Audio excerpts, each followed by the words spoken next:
legislation which applies to you working in a federally regulated industry. So we're going to have a little look at the list you brainstormed and compare it to this. So this is the list in the Federal Act. Again, if you were provincially regulated here in BC, or you were in Alberta or Ontario, the list wouldn't be all that different. It's fairly universal in Canada.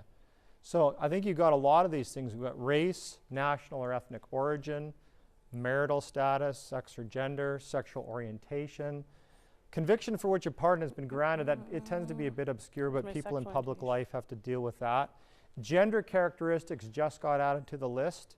It's a bit murky what that's supposed to mean. It comes out of medical testing, for example, but it's there now. Family status, color, age, disability, religion. So that's the magic list federally. Before we go further, are there any qualifications or clarifications, you know, what those mean? Because some of them do look similar. Could family status be if someone came in and they were pregnant during the interview? That's what a lot of people do, jump to family status. What do you think? That's great, actually. What do you think pregnancy falls under? It's a bit of a trick question, but not really. Disability? Yeah. Been there, relate. Not really. It is gender. Someone said this here. Yeah, and interestingly enough, that was among the very first human rights cases in Canada, were based on the treatment of women during pregnancy and the reason that that was discriminatory. And it took our Supreme Court of Canada some serious mulling over to figure out, well, where does pregnancy fit? It's not really on the prohibited ground list at the time, until they had a brainwave and thought, oh, right, only women can have children. So I guess it is kind of a gender-specific differential. I think it took them about 5 years to It took a figure little that while, out. but we won't be critical of our Supremes. Yeah. So It's also fallen into age. Like if a woman was in childbearing years, that could prohibit an employer from hiring them. there are lots of factors. Listen, by the way, this subject matter is not all that new. I don't know if there's anyone in the room who can relate to this, but when I started looking for jobs, the forms one would fill in terms of the questions they would ask you, quite different from the forms that get filled in now. So your height, your weight, your age, your marital status, you usually had to attach a photo, you know, all kinds of things would be included on that. Yep. And now it's well understood that those are things that one can't ask, because it may look like you are making decisions about somebody as whether or not they would be appropriate for that job based on things that legally are considered to be irrelevant. Bottom line, in most cases, who cares where you were born? The question is, can you do the job? Does it matter what the gender identity is of your partner at home? The question should be, can you do the job? These things are considered to be, in most part, extraneous. But yet, we've still got plenty of cases in the realm of discrimination because people stumble into many of these. You're doing an interview and you're suddenly say, yeah, tell me about yourself. You got kids, you got family. That is a super interesting last name. Where are you from? You know, I'm just being curious because I like people. I'm interested in that. But then all of a sudden there's the potential optic that what I'm doing is I'm utilizing things that really don't matter. Now that's a whole other workshop in and of itself. But I wanted to point out a couple of things that are important. Illness ties into disability. In other words, you should not judge or assume about what somebody's differences may be. It may be that somebody is not able to do a job because of a disability, and there are saving portions to this law where an employer is entitled to set out what the essential job expectations are. So whatever your job is, you probably have a job description, and you're measured as to whether or not you're the right fit to do that job. This is a generalization. But there will be certain things that maybe one wouldn't be well suited for. I'll give you a personal example. So if I applied to be a camera person, you ought to turn me down. You should say absolutely not the right fit. I am legally blind. Can't tell looking at me, probably, but I can't see a single one of you in this space right now. And so for someone to be able to say, to be a camera operator, you got to have pretty good visual acuity. You've got to be able to know where to aim the camera and how to be able to get the right focal points, etc. I can't do that. So for someone, you can't even accommodate that. So for someone to say, Heather, with the visual issue that you have, you're not going to be the right fit for a camera operator, that wouldn't be considered illegal. There is a common sense component to all of this. But what is asked is that one doesn't make assumptions about what somebody can or cannot do. That's what's important about this law. So there's a few other things that I think are really important on this list, but in the interest of time, I want to talk about the idea of looks and appearance.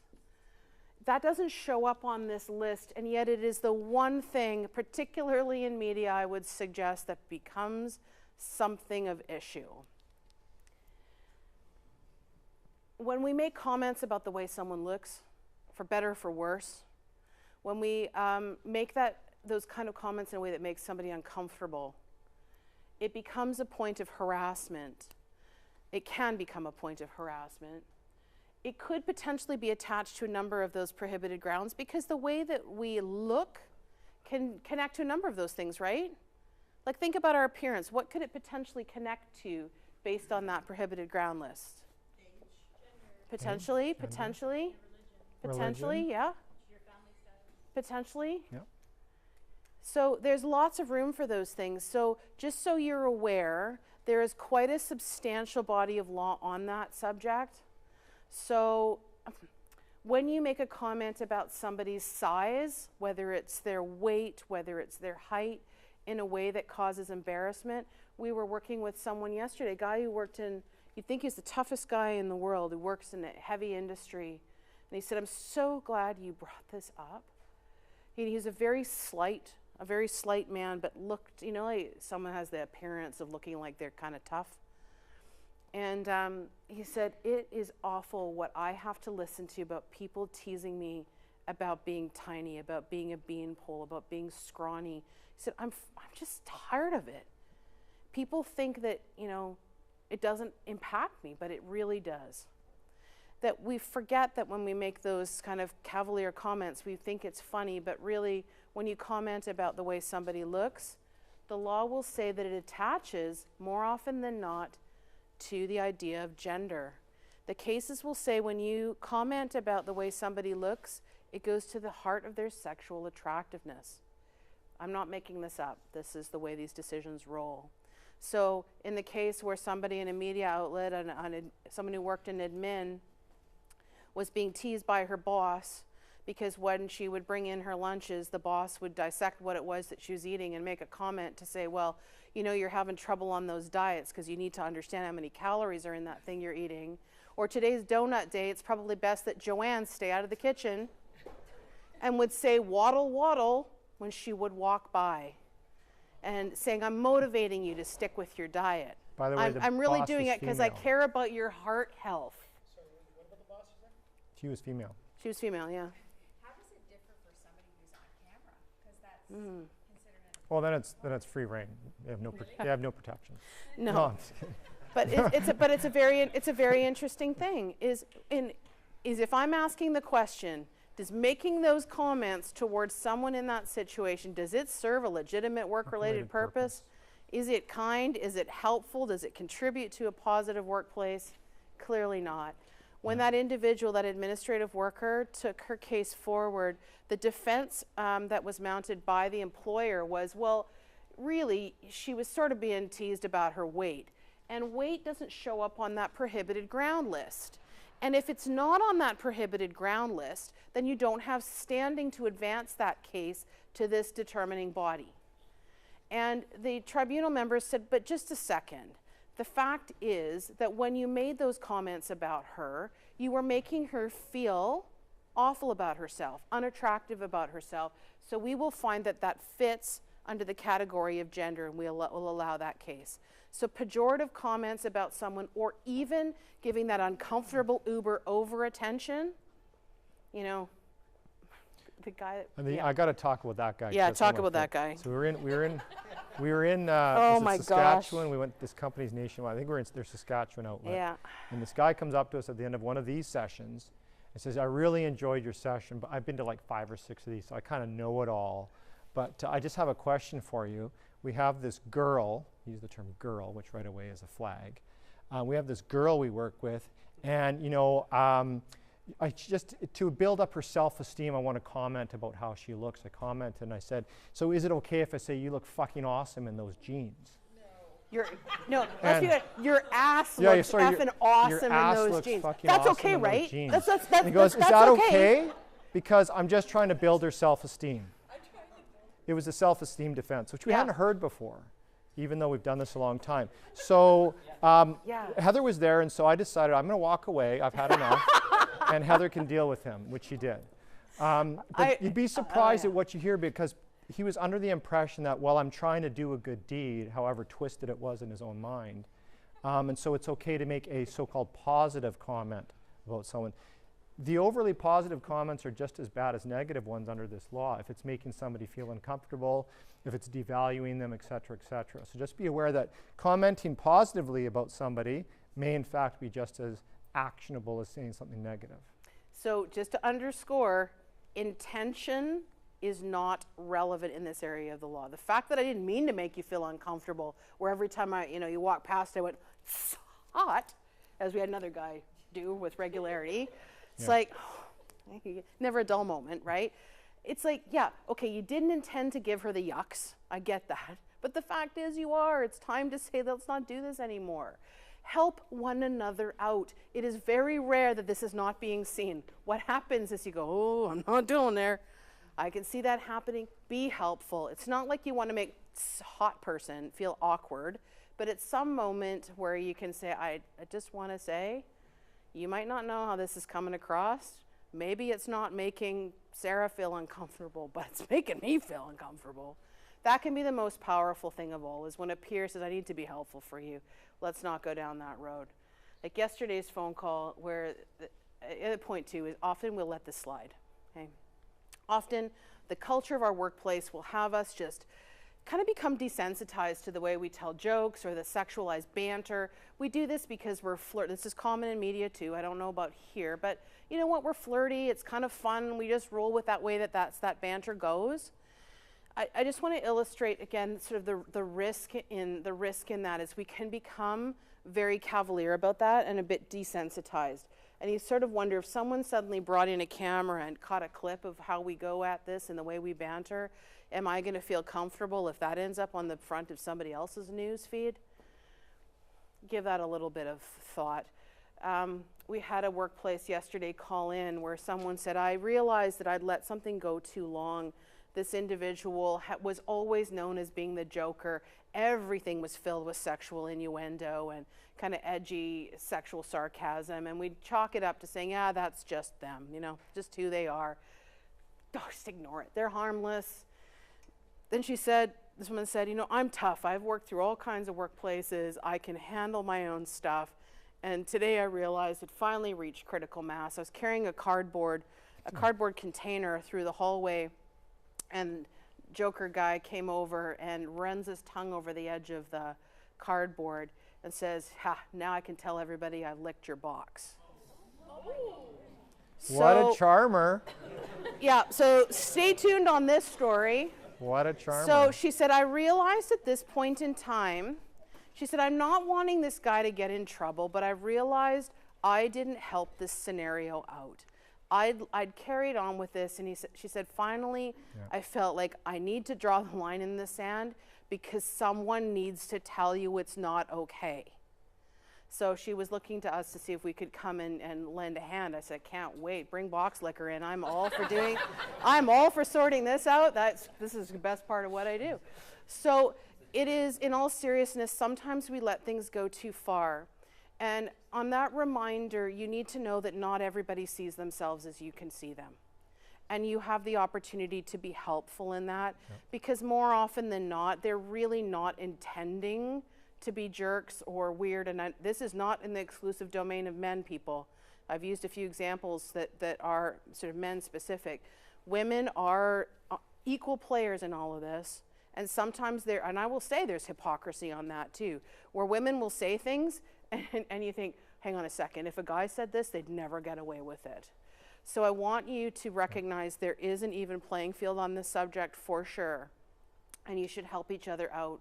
We were coaching a guy recently who had never had that important conversation. When he came to us, we've talked about this in the morning session, we heard him before we saw him. He, at the reception desk, the way that this sounded was exactly like this.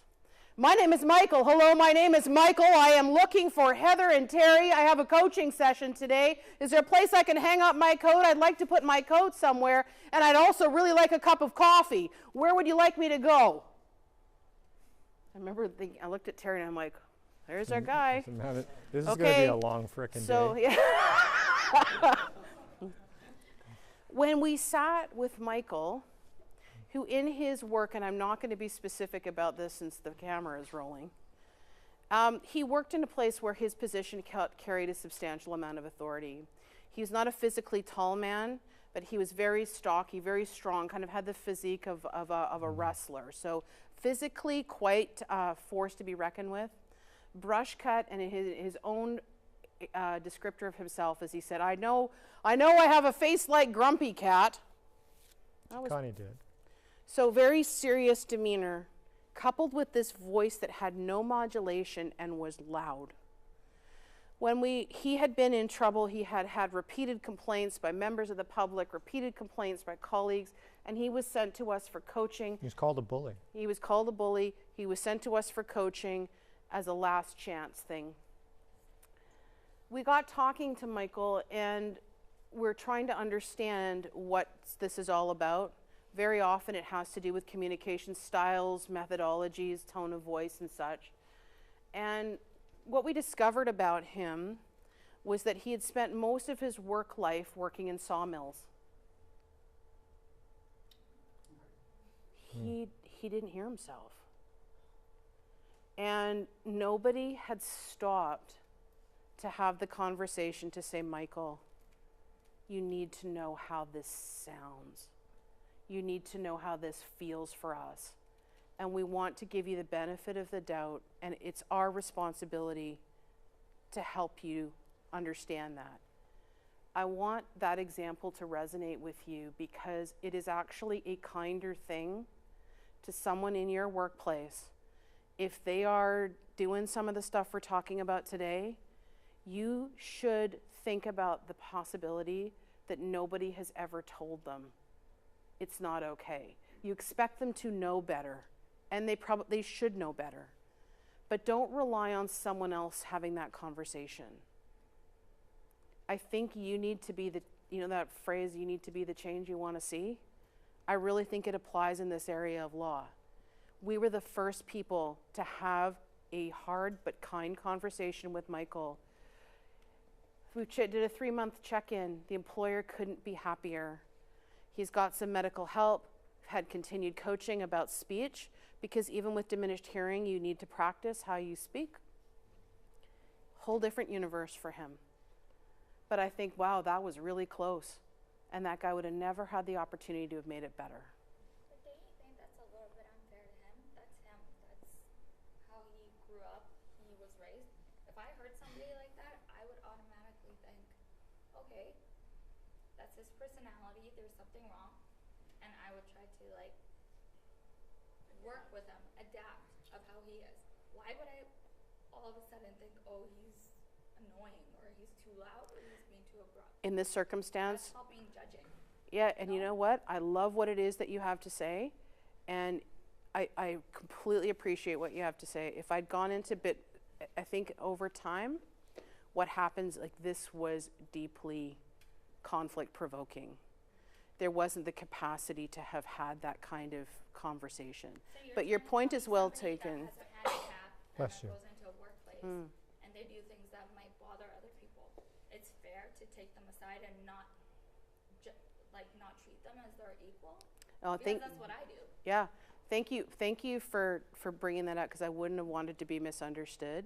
As somebody who has lived my whole working life with a disability, what is important in all of this is I think what we're talking about is how more often than not in workplaces, we assume things about people. So for example, When I don't have a visual cue of somebody speaking, Terry and I are in partnership. I'm listening, but very often I can speak over him. That's not deliberate or me trying to be bossy or injecting over him.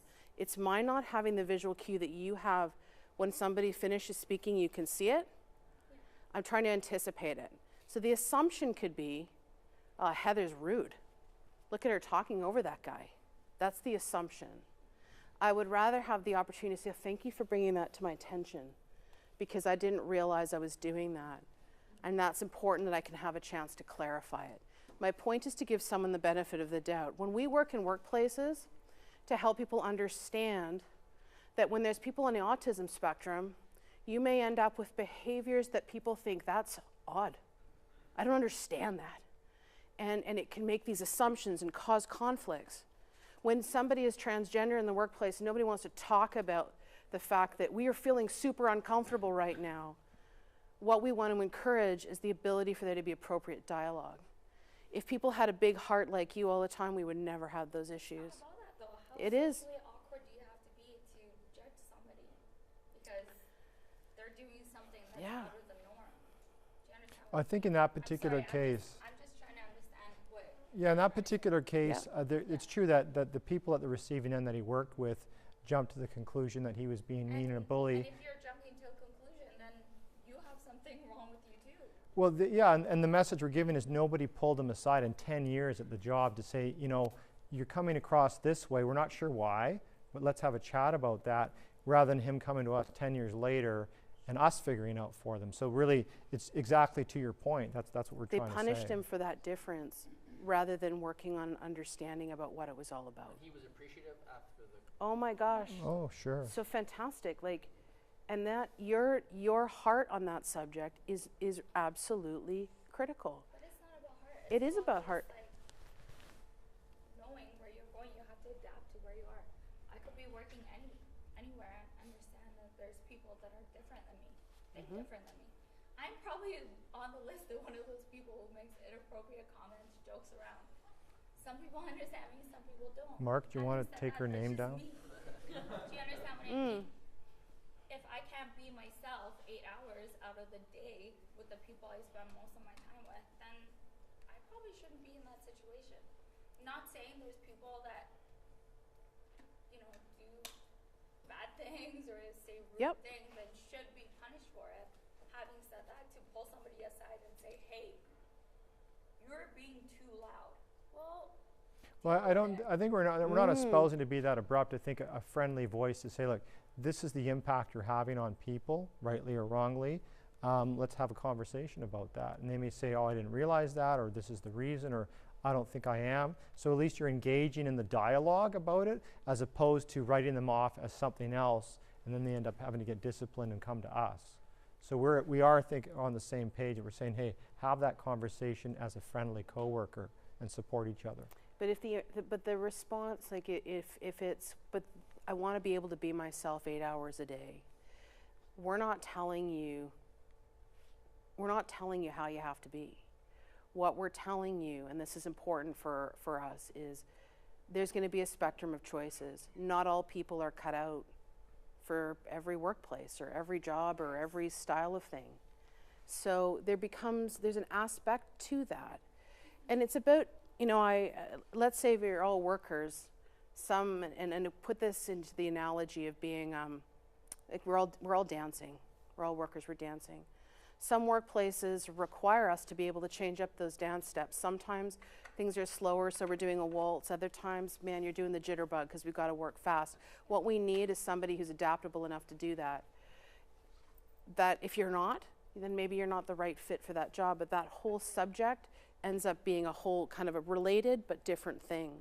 But having the kindness, what we're looking for here is the kindness and latitude to give people the benefit of the doubt, rather than assuming the worst about someone or having the unhelpful conversations behind someone's back that can start to build a groundswell that makes life difficult. Take the responsibility to say, I'm going to have helpful and kind conversations. I agree with that. Yeah. That I agree with. All right, we've That made was, some and progress. so I appreciate it, because I wasn't being good at being clear, so I'm You're grateful. Great. It just, to me, it came across the wrong way of like work. we've just done what I would want, and this is what I find most helpful in the work that I do, so I'm grateful. Okay, high five. High five. So these are the federal grounds. Again, if you went to some other jurisdiction, you're going to be operating under the same kinds of grounds.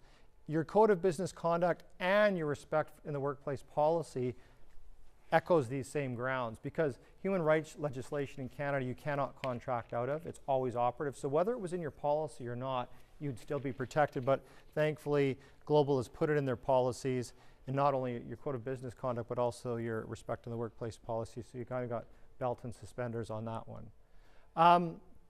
In terms of sexual harassment, we're going to talk about that now. We're going to take a break in about 10 minutes, but we'll have enough time to cover this. We talk about sexual harassment because it is in the realm of discrimination. And we put that slide up there because it does reflect a lot of people's stereotypical notions of what sexual harassment is. Always male versus female, boss versus subordinate, creepy touching, sexualized touching. Sure, that is sexual harassment, and the bum pictures are still out there. They come to us from time to time. We have to deal with them. But a lot of sexual harassment doesn't necessarily look like that. If you do look at your policy, it has oodles of examples of what could be sexual harassment. It also has examples of racial harassment too, just by the way.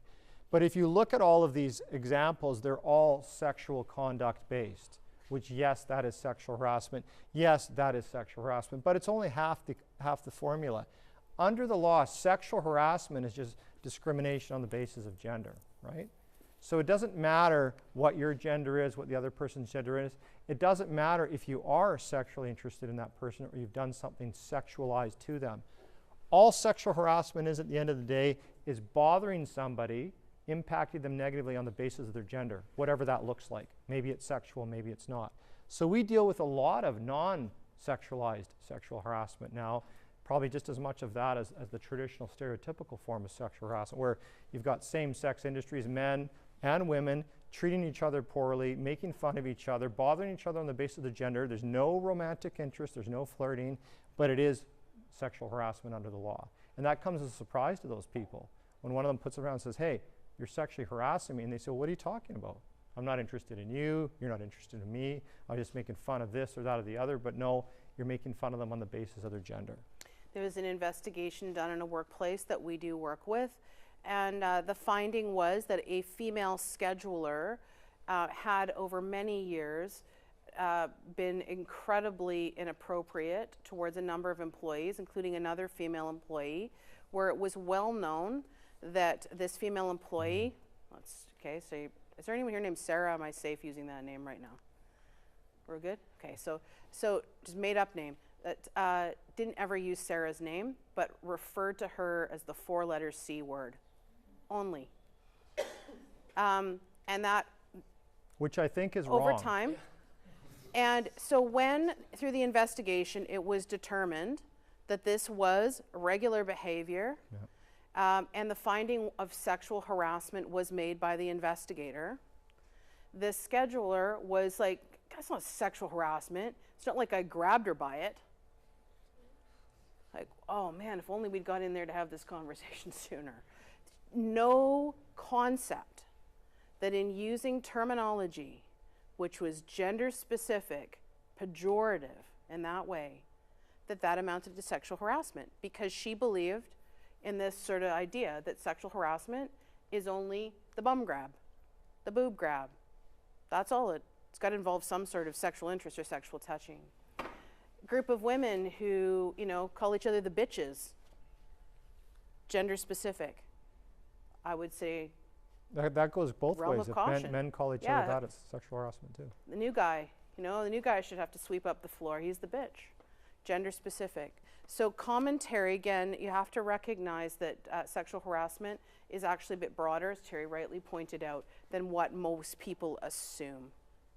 You heard about, the class action lawsuit involving the RCMP. They've settled all of the female-based complaints.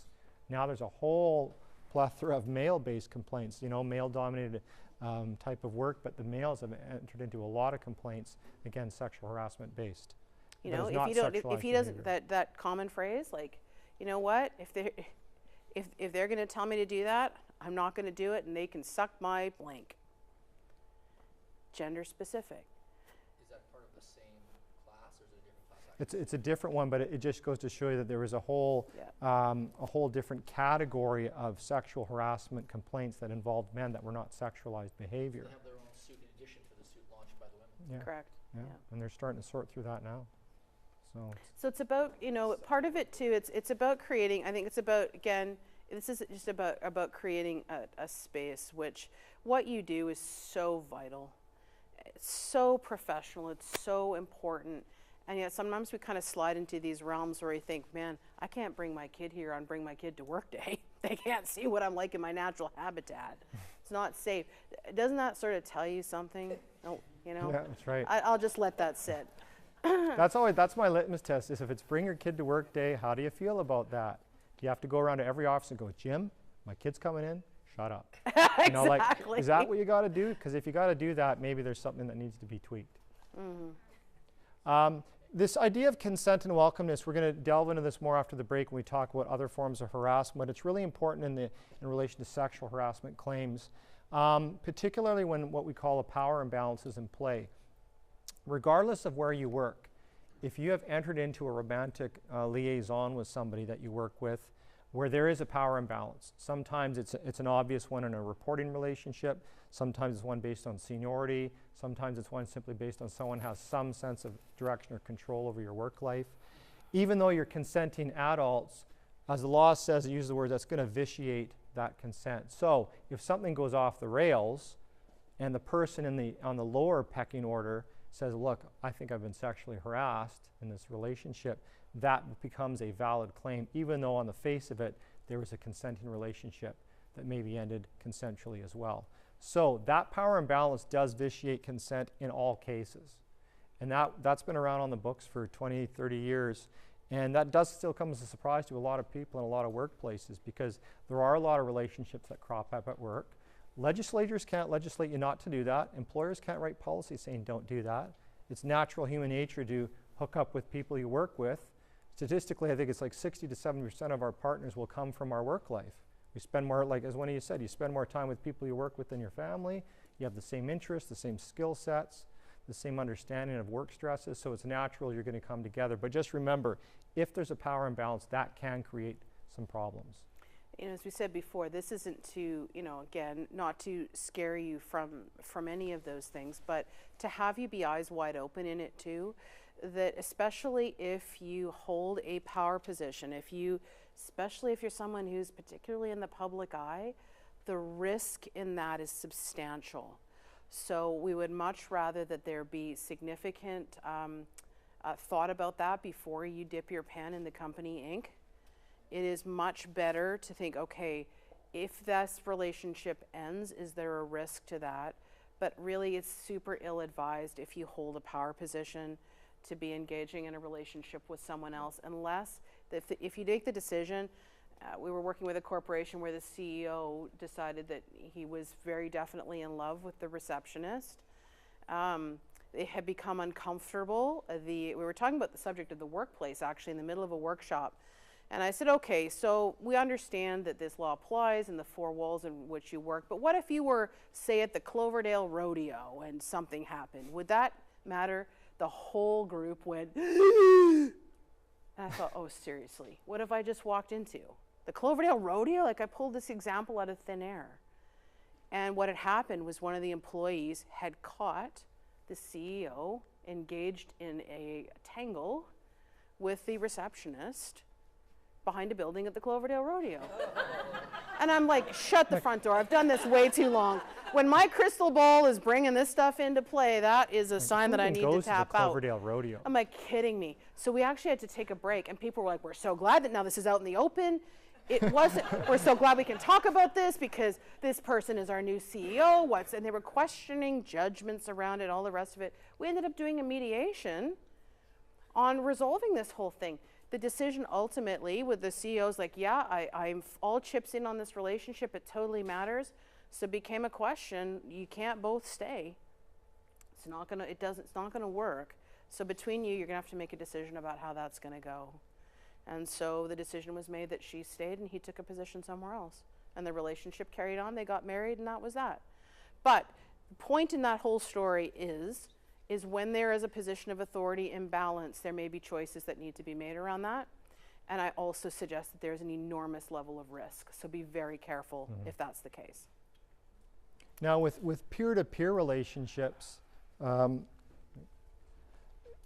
if they end, and if it was a consenting relationship, hopefully it is, and it happens to end, it's important that it ends in terms of work life, because what can happen is one of those people in the relationship, or maybe both of them, think, well, we're going to carry on as if that relationship's still on. We have a special bond at work. We're going to talk to each other a certain way. We're going to share our feelings in front of other people. Or one partner thinks that, you know, there's a lot built-in consent on the part of the other partner, and we're going to carry on the way we were. That's a bad idea too, because past consent doesn't mean future or present consent. So once that relationship is over, it has to be over. One thing we can't hammer home hard enough is that under the law, your employment contract trumps anything else in your life. It trumps even your marriage contract if you work with someone you marry. When you're at work, your first duty and loyalty is to your employer and nobody else. We don't make that up. Chorus didn't pay us to just tell you that. That is the fact of what happens with your employment contract is you have a duty to your employer in that. So as long as let's say you have a breakup, it shouldn't be evident at work. It should be that you're able to focus on your job, you do your job, and therefore it's nobody else's business. That's the ideal and the outcome. The other place that, and I'll finish on this idea before the break, consent. Let's say we work in a workplace. Terry and I have worked together for a really long time. I can give it as good as I can take it. Like, you know, we're bantering, we're peers, it's all good. And then one day I'm actually really cross because he gets an assignment that I don't get. And so I say, well, you know, I think that I wasn't able to perform because I've been subjected to ongoing sexual harassment. This sexual banter, these things that have been said to me, I couldn't focus. And so that's why I haven't been performing well, and here's where we're at. If that case was being evaluated, the fact that I participated in it and I was a peer is likely to be held against me, okay? Because what I have done is blurred the lines of welcomeness. And under the law of harassment, the idea is you're being subjected to behavior that ought reasonably be known to be objectionable or unwelcome. But if I blur the lines by inviting it in or playing it in, I'm talking peer-to-peer, I've created a bit of an issue for myself. Now, as many of you may know, we will often go along to get along. Doesn't mean we're okay with the behavior, but it's much safer to take the position of playing along with it. And we do that in very many cases. I would suggest that you think a little bit about that idea, because I wouldn't want that to be an element of risk that you have assumed. If you are uncomfortable with it, if you think, goodness, if someone was a fly on the wall or someone new joined this team or brought my kid to work today, this isn't going to this is just not in keeping with the person that I am. I think I've let it go too long. I want to draw the line in the sand, say enough is enough. This is the one place in the law where you do need to say something, for sure. I would like you to say something all the time if it crosses the line, but it's important now, where you say, you know what, Terry, I know we've been playing along for a long time, and I adore having you as my work buddy in this, but I'm realizing I think we've entered the zone of risk. Let's dial it back. And I should be able to expect the response from Terry to say, I hear you, I'm dialing it back. Not, oh, well, you're not going to be any fun anymore. Like, have some sense of respect if somebody's going to draw that boundary, and it isn't too late. If it's been 10 years of the way that it's been, and today you think, I no longer am super proud of where we're at, I'd rather we didn't, this is the day to have that conversation. Blame it on us. Yeah. Terry and Heather said. Yeah, exactly. So we'll take a break now. It's 2:35. Why don't we come back at 1:45 in about 10 minutes? Is that okay?